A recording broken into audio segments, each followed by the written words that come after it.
think in terms of air quality, or air pollution, I think part of the problem is it's invisible. The rough figures for Manchester and then for Greater Manchester is something in the region of about 210 for Manchester and about 1,000 for Greater Manchester, people dying early every year from air pollution. And yet you can't really see it. On the roads, the figures for deaths on the roads is about 70 for Greater Manchester. So we have 70 people being killed on the roads and over 1,000 being killed by air pollution each year. Manchester's failing, as far as we know, to meet the European targets for air quality, particularly around nitrogen dioxide or NO2. It's still quite high in certain areas for what they call the particulates, the PM10s and PM2.5.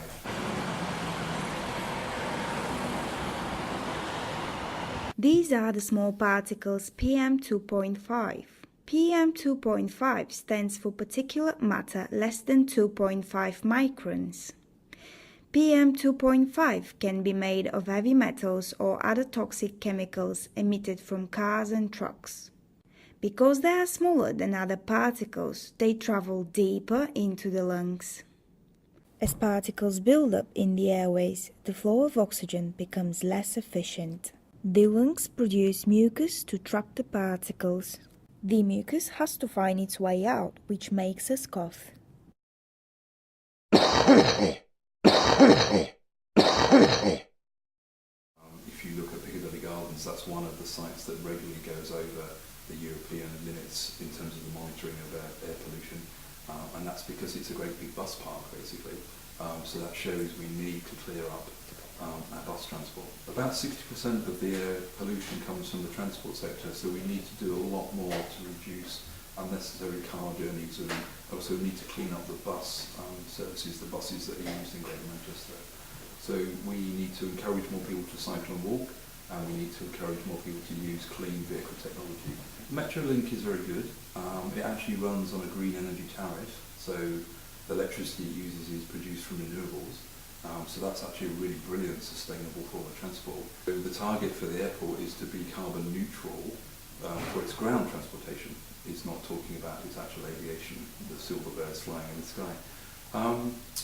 Manchester is trying on sustainable transport, but there's a long way to go. For about people cycling to work is below 2%. Contrast that to some of the European cities that are pushing 40%. As Manchester Friends of the Earth, we oppose the new road from Stockport to the airport. Their own transport assessment shows that it's going to increase congestion. If you increase congestion, you get more pollution from cars and vehicles. Yeah, it's a really complicated issue, and studies do show that when you put in relief roads to lessen congestion, it's effective for a period of 2 or 3 or 4 years, and then the numbers of vehicles build up again. I think the best argument for the Thames Relief Road in terms of air pollution is the fact that it will stop many of the heavy goods vehicles from having to drive into Manchester or on the motorway. So not into Manchester, but right through Stockport. So all the vehicles that are coming from the Peak District, that are HGVs, that shouldn't really be on the main road in Stockport, coming down the A6 into Manchester or getting on the motorway, will be taken off by this road and directly routed to the airport, which is where most of them are. There are 3 monitoring stations in Salford. Glaisbury, which is out as a background site to the west of the conurbation. Then there's one by the motorway, the M60 site at junction 13, which is run by Salford City Council, and then there's one at Eccles Town Centre, which is run by Salford again, but with some input from DEFRA. Salford. So what I do is I organise the maintenance and day-to-day operations of the stations, ensure that they're running every day and the data is being collected. Also, on a regular basis, we go out, attend to faults and do regular calibrations to ensure that data is consistent and robust. Once every 2 to 4 weeks, we'll go to the monitoring station and we'll run test gases through the monitoring station to see that the instruments are working to the performance standards.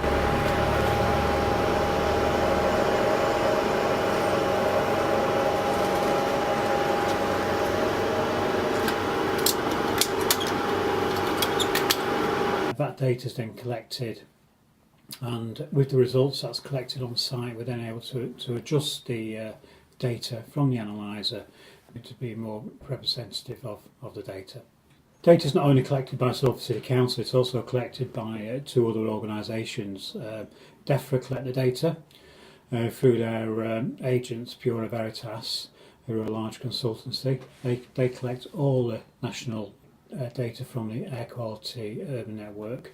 They then, on a daily basis, screen and review that data, make sure it's good, look for any faults, and then that data is then published on the web, and it's also worked up into a forecast, and it can also, from that, you can develop you can scale it in terms of 1 to 10 in terms of a health index. So that's done by DEFRA.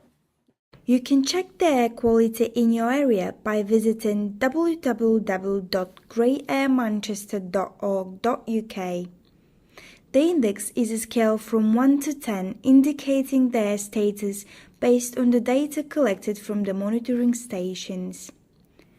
By clicking on the interactive map of Greater Manchester, you can see where the monitoring sites are located and choose the nearest to you. A box with the readings from the day appears. If it's green, the air pollution in the chosen area is low. The index will change its colour to orange when the air pollution is moderate and to red or purple when the levels are high.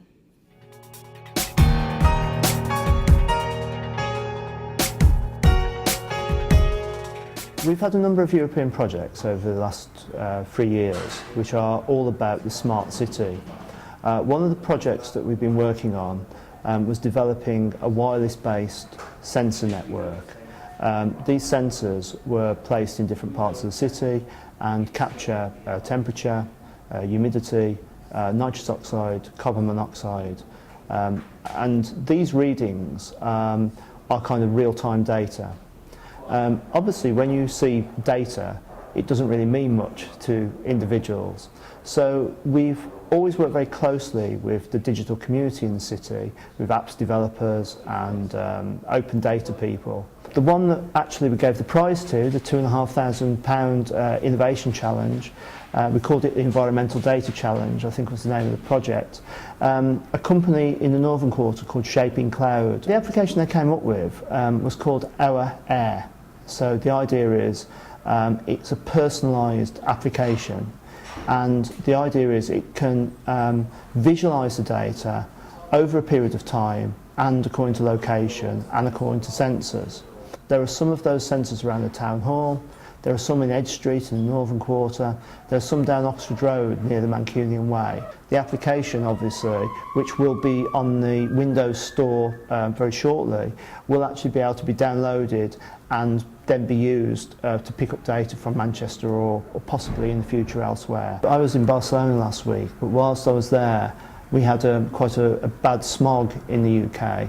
Now, you can imagine if we'd had a wider sensor network in place and it had been in place for a period of time so we could compare with previous things, it might be useful for a number of purposes.